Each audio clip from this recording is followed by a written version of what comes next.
اش كنعرفوا على علاج النوبات القلبية؟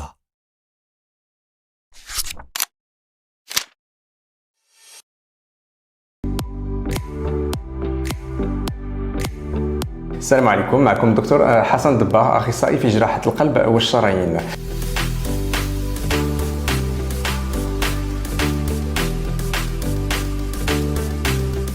الحالة اللي شفتوها معنا في قسم العمليات هي حالة رجل عنده 70 عام وكان كيعاني من الضغط الدموي المرض السكري اثر نوبه قلبيه. جرات له فحوصات ومنها القسطره للشرايين التاجيه ومكنتنا باش نشخصوا تضيق 4 شرايين. وبعد استشاره مع الطاقم الطبي قررنا عوض وضع دعامات وفتح هاد الشرايين اجراء عمليه جراحيه. وهذه العمليه الجراحيه اللي كتسمى بالفرنسيه لي بونتاج كورونير وكنسميوها حنايا عمليه تجاوز التضيقات الشريانيه القلبيه. المرحله الاولى كتمر عن فتح الصدر اماما والتقاط اوعيه دمويه كنسميوها حنايا ثانويه، منها جوج الاوعيه او الشرايين كتكون عندنا ثدييه كتكون مراء الصدر، وبعض المرات كنلجؤوا الى اورده كتكون عندنا في الساق.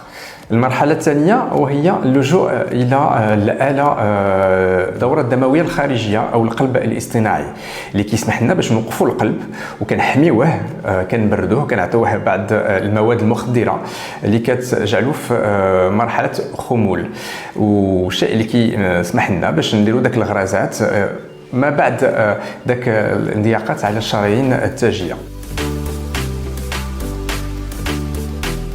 المرحلة الثالثة وهي التخلص من آلة القلب الاصطناعي أو الدورة الدموية الخارجية، وكيسترجع القلب النبضات ديالو الطبيعية وكيرجع عود. هذه العملية نتاع تجاوز التضيقات الشرايين التاجية هي عملية متداولة وما خاصش الإنسان يخاف منها، ما يترددش يستشير طبيب القلب ديالو وهو اللي غيقول له واش من الأحسن يلجأ إلى العلاج بالدعامات في الشرايين التاجية أو اللجوء إلى العملية الجراحية مع استشارة طبيب جراح القلب.